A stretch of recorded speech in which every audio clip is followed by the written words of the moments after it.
Welcome to Adopting Zero Trust, an independent podcast that dives into the world of zero trust and tells the story of people who are adopting it.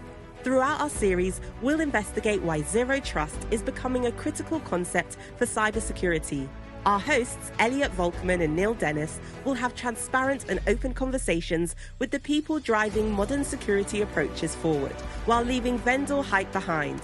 It's time to remove implicit trust and buzzwords and get to the root of the movement. Hello, everyone, and welcome back to another episode of AZT. I am your producer, Elliot. We have your co-host, Neil, and we have a wonderful guest here who's going to dig into a much requested item, basically flagged from a previous conversation. With that said, Chris, I'm going to actually hand off the introductions to you so that I don't ruin anything that might be floating around in your LinkedIn resume. I want to make sure we present you in the best way possible.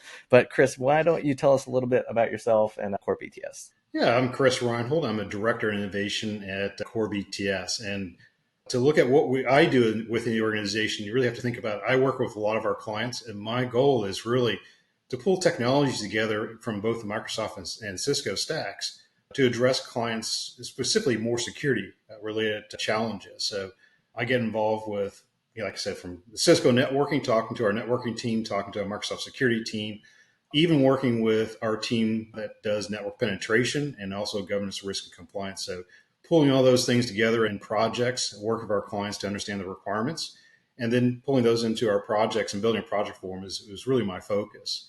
I come from a long background in security, started in the military, worked in presidential communications, which is pretty darn secure in those days. So you had to really think about who was accessing data, how they were accessing. Of course, back in that day, we didn't really have the internet.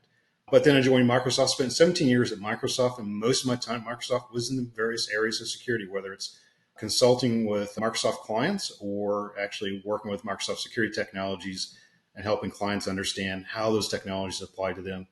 Joined Core BTS about almost 10 years ago now.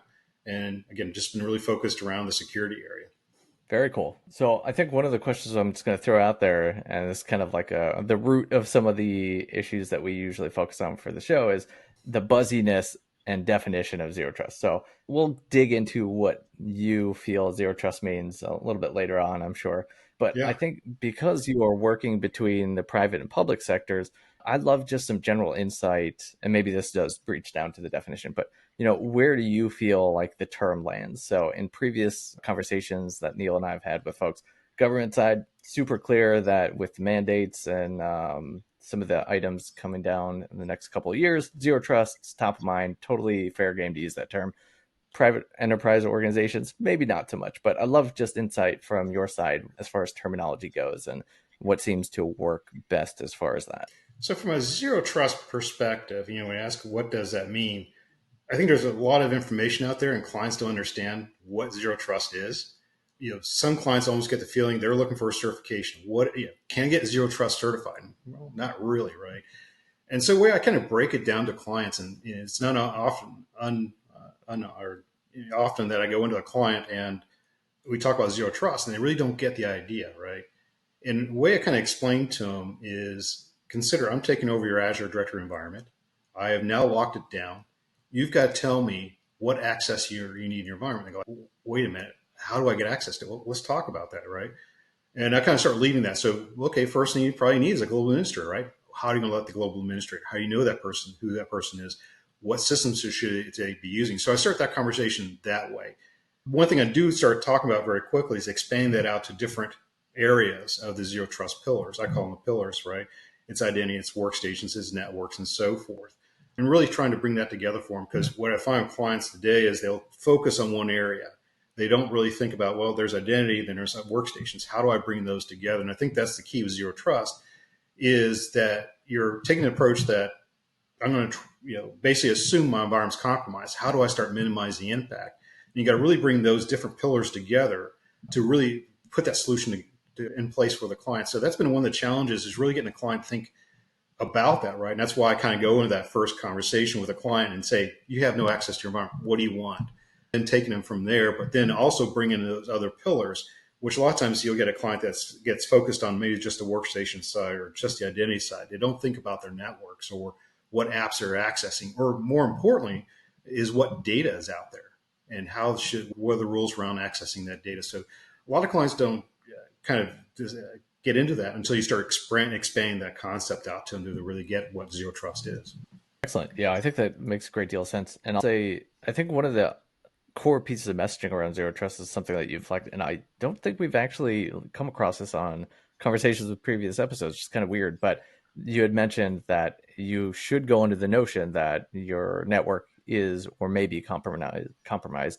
How do you kind of navigate that as a conversation? Because obviously that could, scare some people and they're like, no, I'm totally secure. I've got this locked down. But like, how do you navigate around a conversation about that when, that is a critical talking point that, you should run under the notion that you are compromised? Yeah, I think that's an area you got to approach carefully, right? You don't want to upset someone and saying you're compromised. They're going to say, how do you know that?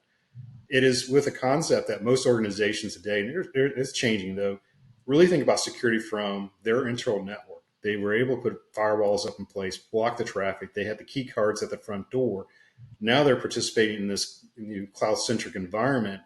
They really got to think beyond that. And that's where you start asking questions. How do you know where this person is logging into? Do you know what workstation they're logging in from?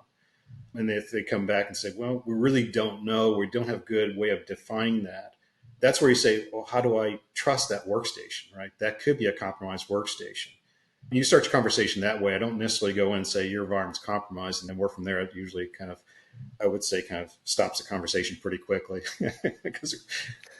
Yeah, the moment you start throwing up flack about how bad they really are without proof just yet, even though it's likelihood, then people do get a little overly defensive. I kind of actually want to take maybe a step backwards, if that's okay, real quick on a question.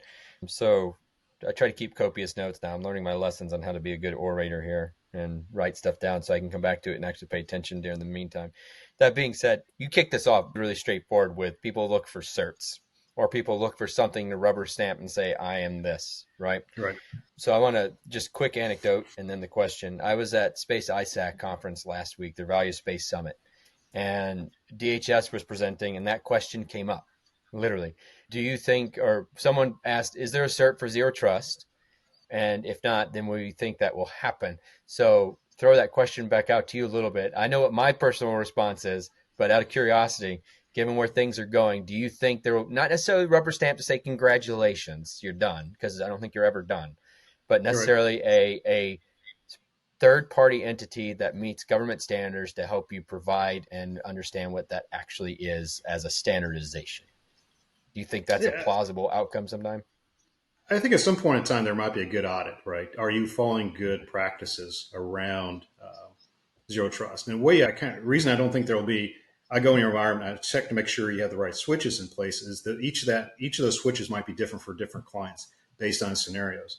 So the way I kind of have that conversation with clients is really I start backing that conversation up above the technical infrastructure and say, okay, what policies, what regulations are you under as a company?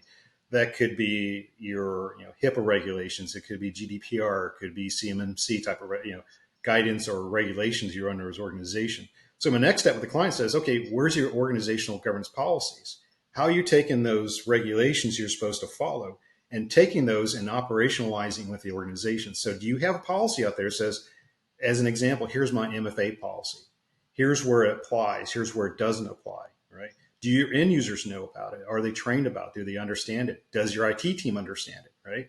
So that way, when I look at an organization and say, okay, here's your policy, great, I've got that. Now I know what we need to do from a zero trust perspective. I know what pieces I need to bring in to accomplish that policy.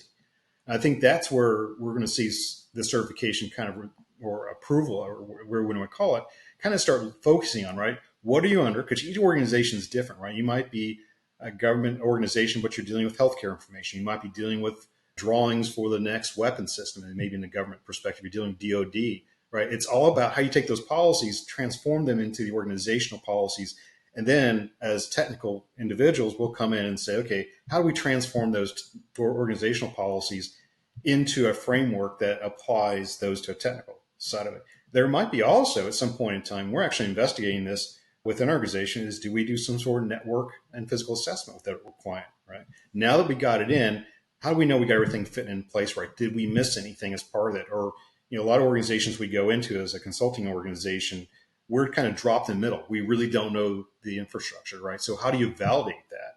So we actually have a penetration testing team that is able to do both physical and network related. So that's kind of the validation. So yeah, I would think at some point in time, we're going to get to that point where we can actually, just like clients today, when they do HIPAA certifications or have HIPAA audits, right? They're doing that today, right? How do you actually take those policies, operational organizations, and then how do you apply the controls to those policies? That makes sense. Yeah, I think that might be a better approach than one overarching, here you go, rubber stamp thing. Right. I kind of look at what happened with NIST, right? I have clients that go out and they'll go look at the NIST requirements. They look at, here's the configuration. They'll throw it out and say, okay, now we're NIST compliant, but they've created themselves a bunch of problems. In fact, I had a client that did that, and that's why I don't see that for Zero Trust. They did that in Active Directory, right? They hit the NIST standards for Active Directory, create the group policy objects. It was only an organization about 200. They were executives.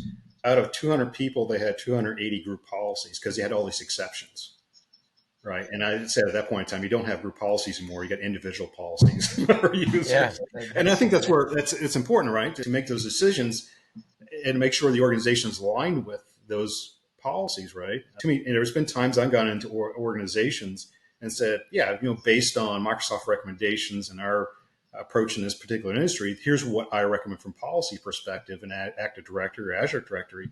You put it in place, and then all of a sudden you get these complaints back. And the complaint is, why do I have to do this? Well, because of its recommended practices. And the next question comes in, where's the policy that supports this? Well, there isn't one. And now you kind of step back and figure out the policy. So we talk about, we would much rather have the policy drive the configuration of Zero Trust versus the configuration of Zero Trust drive the policies.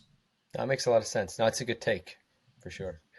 So on that same note, thinking a little bit further down, and I know Elliot and I both want to get back to the pen test stuff a little bit on how you approach it that direction, but moving through it, thinking about when we talk about compliance versus policy, are you still seeing a lot of people who are overly fixated on compliance versus actual security when you go into this? Are you like seeing people who you got to check the buttons. You definitely got to check the little cogs off for sure. You need to be compliant, but there's more to security than compliance, right? So are you still having to fight kind of the battle of moving people beyond just base compliance to actually get them secure as you go through this type of process?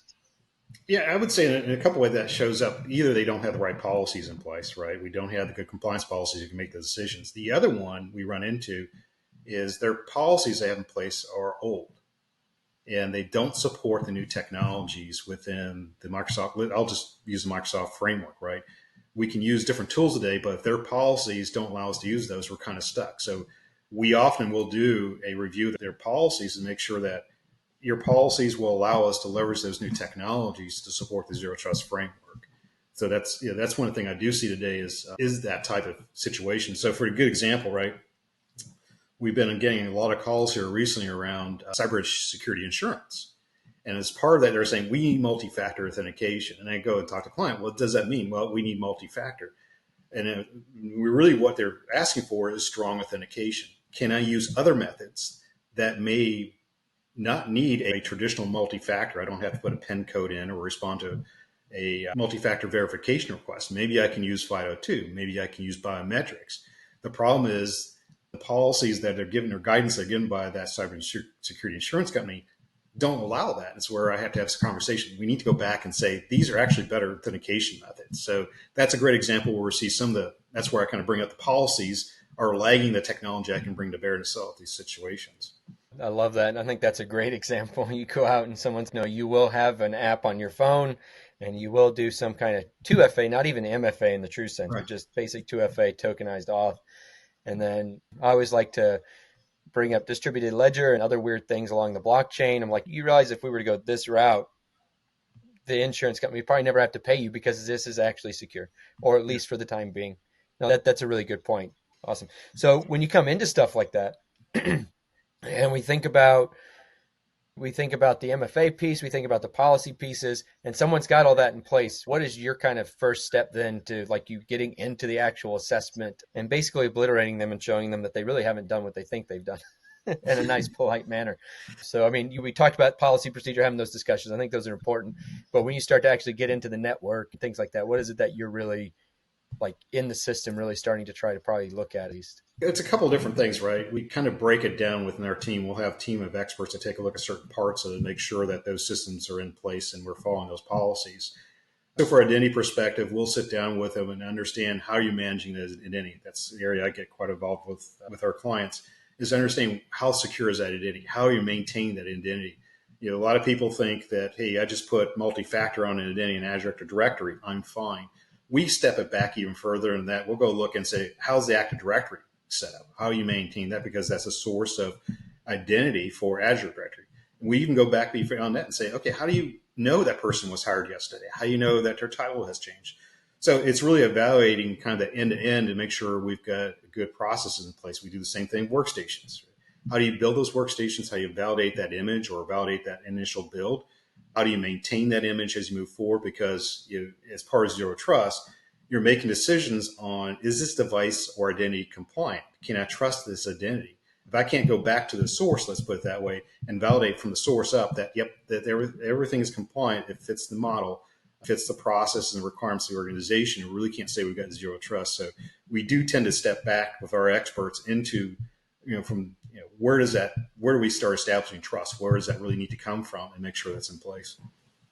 No, it makes a lot of sense. It sounds like from a consultancy perspective, y'all take a little bit more hands-on holistic approach than probably the one or two people who get tasked, obviously, at a company, be like, congratulations, go make Zero Trust a reality. Yeah. And so I worked as a consultant for a little bit off and on. I was with Booz Allen and a few others back in the day, and mostly government. Had one commercial client, and government versus commercial. In the commercial world, they bring us in for a couple months to fix a problem. Government keeps you there to fill a seat, right? But that being said, y'all coming in and actually addressing a problem, coming in and being that third-party external source of information, I kind of, maybe for me personally, love to hit on that just a little bit around the intent and impact of that. So we get, in the wine industry, we get what we call a cellar blind, where you're only drinking your stuff and you think it's the greatest thing because you haven't tried anything else out in the whole world, right? Yeah. So 10 years later, it tastes like gasoline, but you still think it tastes like some Bordeaux from 1980 from France. So, I mean, from that perspective, maybe hit on like why it might actually be important to have a company like yourself come in and provide those third-party interests, those third-party assessments. So yeah. I think that's a key thing. I think that's good for an organization to bring an outside organization in. From our perspective, is that we've got experience. Let's say you're a healthcare organization. We do a lot of healthcare type of work. We're working with other healthcare organizations, so we're bringing our experiences and lessons learned, I also call it bumps and bruises, right, around some of these deployments, into that conversation with that client. So you're getting that broad perspective, looking across multiple clients in that field to say, here's what we see from that part of the. Here's what we see the industry going. Here's the challenges we see. If you do this in a healthcare organization, this is a challenge you could run into. We would consider you move this direction. So we can provide a lot of that guidance in. So that's, organizations, as you said, get focused on their technology. We're thinking we're doing a great job, but we can bring that broader industry experience in and kind of give them that broader perspective, give them some other things to think about. A lot of clients, we do assessments, right? The clients will ask us to come and do an assessment. We don't know where we are. We don't know where our weak points are. Help us identify that. So in our organization, we're kind of unique in that we can go from, like I said, we've got a couple of team members that can look at the organizational policies and say, do we have the right policies in place? Are you educating users as part of that? Okay, well, that's good to know. We can do the technical part of it and say, is the environment configured up? We're looking at those policies and aligning that to how you're managing your environment. We can do that. And the other thing we're starting to look at is, how do we take our penetration testing team and say, okay, let's take an outside view, right? Let's assume we don't know what's configured in there. Let's try to use the common techniques that people that are wishing to harm you as an organization would use to come in the organization. So our team will do that. They'll sit down, and it's kind of interesting. You could talk to them. They'll do research on the organization. They'll understand how they're put together, what services they have out there. If we're doing physical, they actually try to figure out what the physical of the organization looks like. A good example is that for one of the clients, they were able to figure out a floor plan and knew where the various offices were.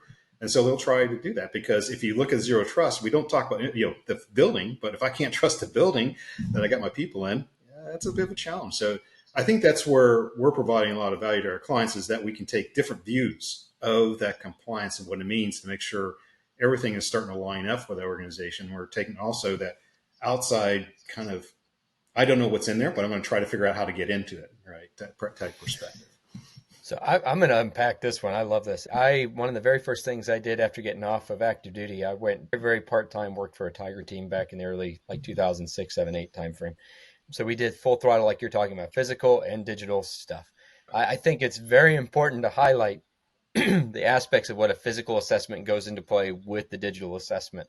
So I think you touched on this a little bit, finding building specs, figuring out where the server farm is, or figuring out where the security desk is. From the physical aspects of Zero Trust, what are some of those things that y'all have kind of helped highlight, whether it's, back to policy and badge policy, door policies, whatever that, sincere curiosity around what that starts to look like outside of what I'm used to in the government world, where it's one giant door with a guy with a gun, you badge in, and once you're in, everything's pretty much done, right? So yeah, I'd love to hear from that perspective what y'all end up out from that. Yeah, it's starting to highlight definitely weaknesses we see with various parts of the building. So how do people discriminate who should be in that building versus not be in that building? How easy is it to get a key card from someone and actually scan it, right? And that's kind of the trick our team will use. They'll act like they're a security and say, "Let me check your card," and they'll actually be able to scan it and duplicate it. So it gets into various areas of the infrastructure and understanding how do I get in that building. What was interesting in some of these examples is getting into the building may not always be going to that server room. And the cases that we put in place in some of the organizations, we'll create a phishing campaign. We'll take a little poster, stick up in the office, lunch room or break room or by the printer and say, "Hey, there's a free offer here. You sign up." Well, it's inside a building. It must be okay, right? And we'll use that as a phishing attempt. So we'll also go in and tap in behind it. Let's say use tools to tap into various parts of the network to start gathering data, understand who's logging in, and are they using good security methods? And also it's an opportunity for us to actually, again, not being in that server room, they also say, can I start attacking the domain controllers? Can I get access those domain controllers and start compromising the environment? So that really highlights the need for that physical component of that conversation when you do Zero Trust, is that if I can't trust the building I'm in and let anybody in, there could be a lot of interesting things going on there.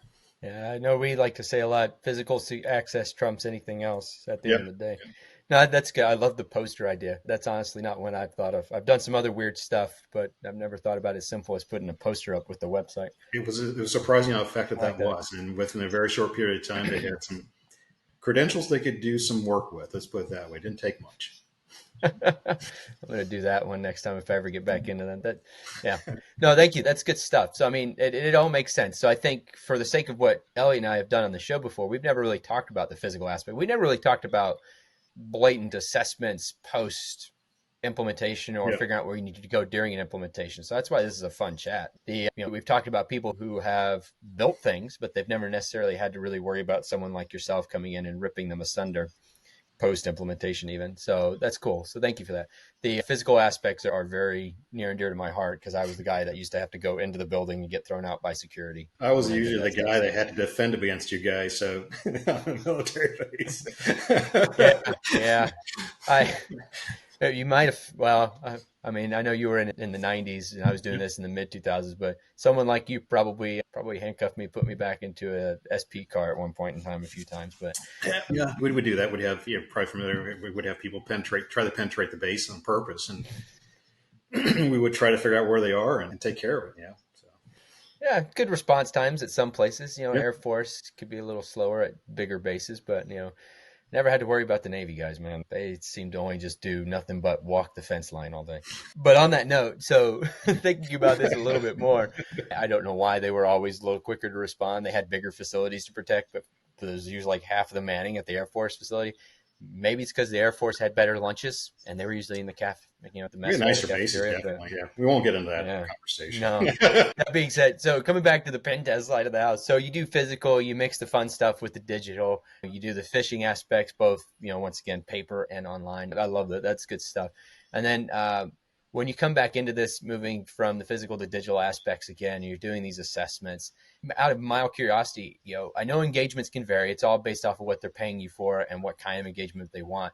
But let's say if you're doing just a pure digital engagement and they want just a straight up pen test, no external consultation pre-pen test other than we're hiring you to do this basic assessment pen test, actual pen test, and then come back in post run. On average, what does y'all's engagements tend to look like for something like that? I mean, is it a couple of weeks, a couple of months? I know it's client dependent at the end of the day, really, but as an average rule of thumb, what can someone expect if they hire you to do a pen test, to do that zero trust argument? What would that could? It's usually a couple of weeks, right? It takes us to do a pen testing. Again, it depends on a variety of factors there. But at the end of the day, the goal is to do the penetration testing externally, is to look for those common vulnerabilities, look for the bad configuration of firewalls and so forth, and start highlighting that. We also look at, what's the patching level of your servers. That could be an opportunity for us to identify a vector from that perspective. So all that comes into play, and we do say, typical of pen testing, you run your set of tools against that environment. Also use some tricks up your sleeve to kind of exploit it a little additionally, right, to find some other areas. But at the end of the day, the client gets the list of, here's what we found, here's the high, low, medium type of risk we see in an environment. And what we're starting to do too is start to kind of take that and say, okay, how can we help you? And it goes right back to zero trust, especially for a client that just simply is looking from the outside in. Okay, well, we found some open holes there. Let's figure a way out of addressing that in a much more holistic way. Maybe it's not just the network interfaces we need to look at, or the network devices we need to look at, or the servers. Maybe it's how we authenticate the user, or maybe it's how we protect the data on that server. What tools can we bring into that equation for that client? Because as you think about, you always assume a potential compromise is, what if I lose that data? How can I maintain control of that data? And there's ways we can do that with an organization. That is, it may inadvertently leaves the organization. How can we maintain control of that data and prevent it being used? That makes a lot of sense. So I think on that next steps, coming back in, consultative. Once again, we talked a little bit about, third-party impact and why it's important to get that type of assessment. And then kind of thinking about the driving force and next steps on that. So on that note, when we think about, well, I guess slight different question. Do y'all ever get hired just to come in and do policy procedural reviews, or do y'all tend to do kind of a more holistic package? Let's do reviews, let's do the assessments, or do y'all even take it back a step, instead of a full throttle pen test kind of perspective? Do y'all ever do just actual vulnerability assessments instead? We'll pretty much do all those, right? The team actually we work with at Core BTS, I was part of another company that was acquired, and we started integrating with Core BTS. Actually, the governance and risk and compliance team and penetration testing team was pretty much set off on its own. We didn't really integrate a whole lot within the organization. That's one of the big changes we've made over the last year or so, is really integrate that as part of our processes. But that team is definitely set up to do the policy and procedure reviews. In fact, we've got clients that on a yearly basis will have us come in and do a review, do an assessment, and help them understand where they are with the policies and procedures. If necessary, we'll come in and actually help them with it. Here, let's provide some base policies for you. Let's help you go through this process to make sure those policies are in place. So what we've done over probably the last year and a half is really start integrating these various components into the overall flow of a project we have within Core BTS. So, years past, 4 or 5 years ago, our team would go in, do the technical work, and the problems I would typically run into are ones I kind of described earlier. Well, why are we doing this, right? Or we go ask clients, so what is your BYOD policy? Well, we don't have one. Okay, well, we kind of need one so we can figure out what we need to do here. So now that we've got this team integrated within Core BTS, we actually now are able to do from that, policy procedures. Let's see what you have. We can just do those type of engagements, or we can just do the typical, we're migrating a client to Microsoft 365, or we're doing some sort of work with them. Let's make sure we include security, or after the work, we can do that too. So now we've brought all those components together for our clients to really provide that comprehensive end-to-end type of solution.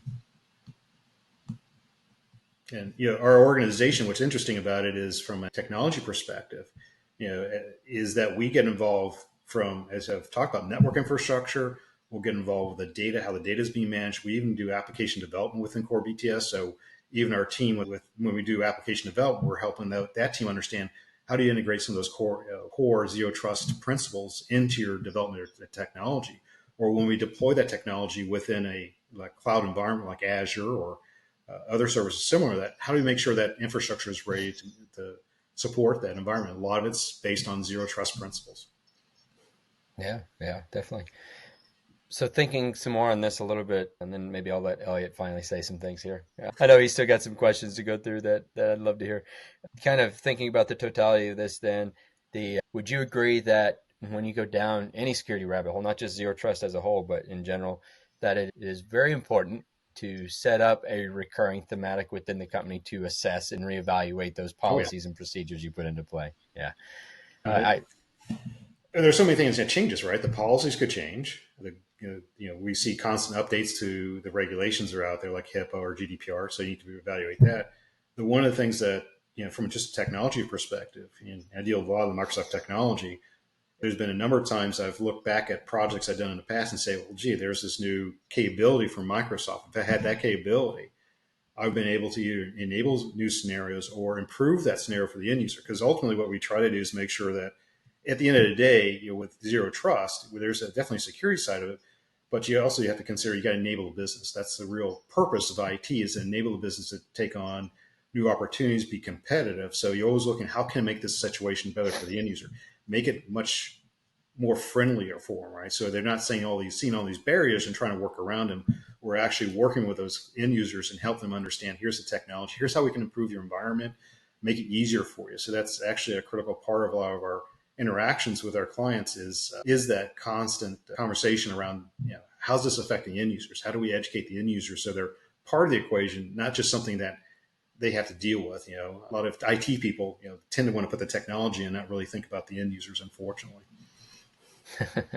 That's funny. Yeah, I worked in the OT side of the world a little bit too, and it's interesting to come across the IT people, like you mentioned, who don't really understand what they're actually supposed to be providing, which is access, availability versus other stuff. Anyway, Elliot, I'm going to throw it back over to you. Yeah, so let's get into some of those most critical questions about zero trust in general. So I know we had sort of jumped into this a little bit in the past, but just as the rawest form, how would you actually define zero trust today? If someone came up to you and said, I want to adopt it, usually it'd probably come in the form of they think it's a product, or maybe they think it's a checkbox, but in your mind, how would you define it? I kind of describe it, right? And you're right. Your people think it's a set of technologies, or hey, I pull this toolkit and I click these buttons and now I'm zero trust.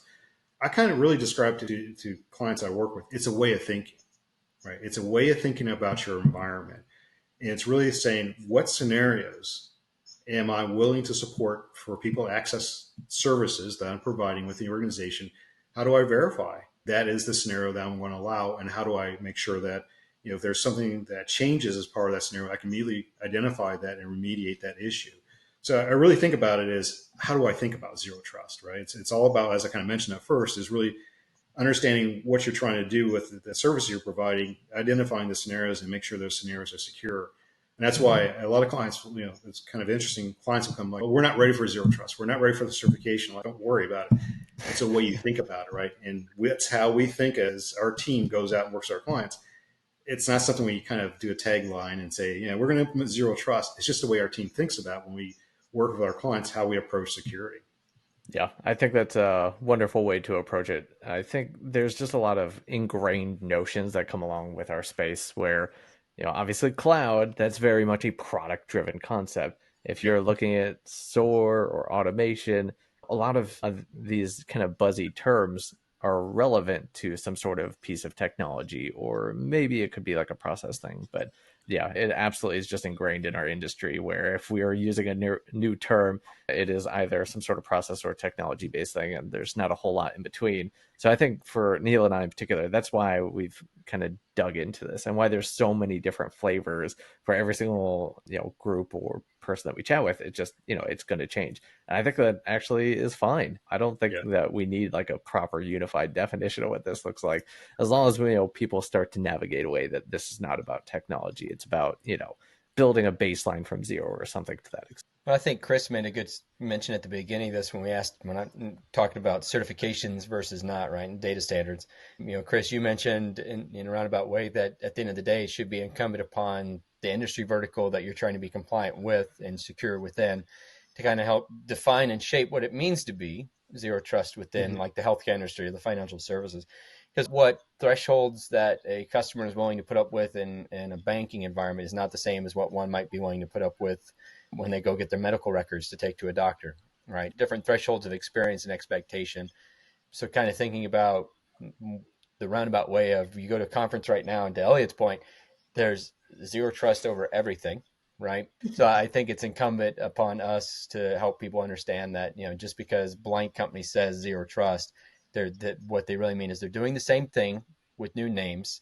Yes, it is technically still zero trust by what definitions we currently have, but don't just go out and buy it because it says zero trust on the package, on the printing. The good thing about zero trust, what it's helped highlight, right, is you can't focus on one thing, right? And as we go back to legacy infrastructure, legacy IT days, right, it was the network that was everything. I had a firewall. That was my protection barrier. Everybody focused on the firewall and assumed everything was okay inside because my firewall was good. I think today with zero trust, what it's really brought about is this, it's actually different parts of it, right? I can't solve all my problems with just one of those areas. I can't just be identity. It can't just be workstations. I've got to include all these conversations together. So it's really what I'm seeing is organizations having to really say, okay, now I really got to talk to the workstation guys, make sure we understand what we're doing, right? If they say that's compliant, I need to understand that's compliant so I can, when I build my zero trust policy or build my Azure directory conditional access policy, I can say, yep, I know it's a compliant device because this is why. This is why this device. Or, what data am I going against, right? Is this sensitive data? So let's define the data, right? No one ever talks about, is this public data? It doesn't matter what, everybody can access it. Or is this highly confidential data that if it's released could cause financial harm to the organization? There's different policies there and different tools you bring into play.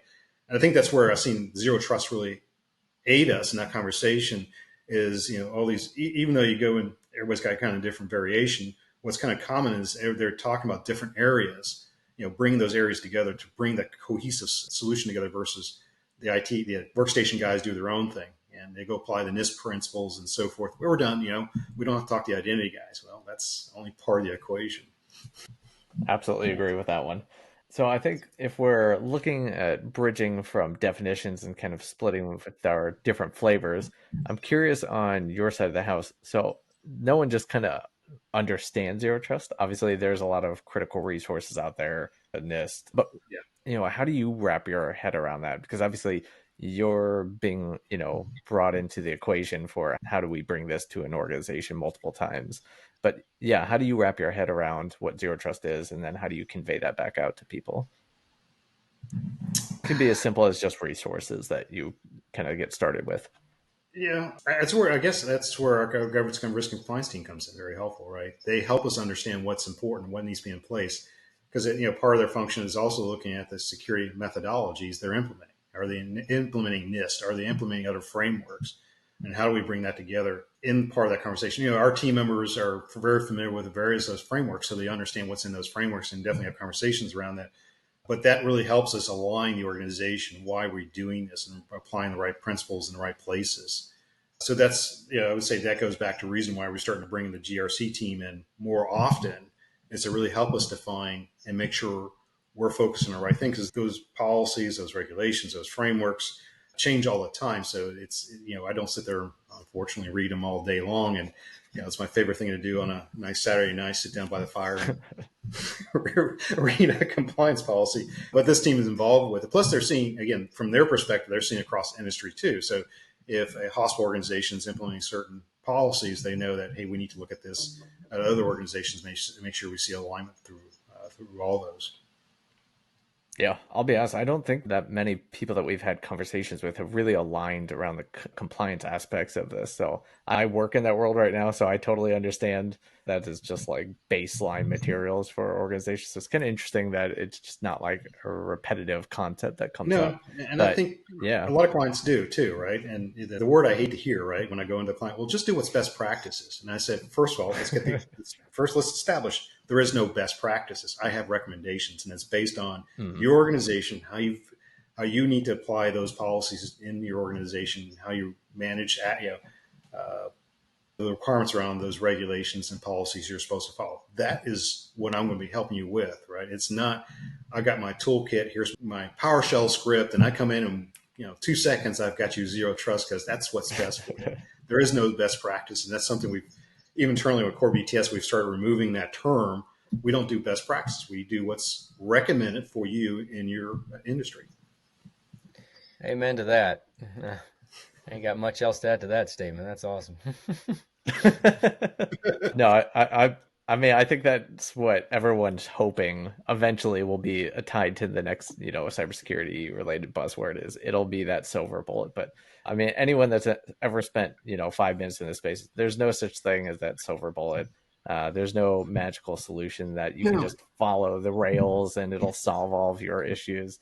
But yeah, I think every single episode, I don't care if we have to hammer this into people's head, it's just I fully agree. There's no such thing as really best practices. Every organization is different. They all have different technology, and being able to map things, even at the compliance framework level, makes sense where, you align it and you customize it towards your needs. And we just need to continue to communicate that.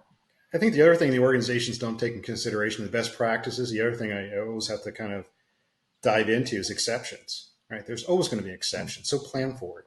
Yeah, the way we build, for example, the conditional access policies in Azure Directory, we are assuming an exception.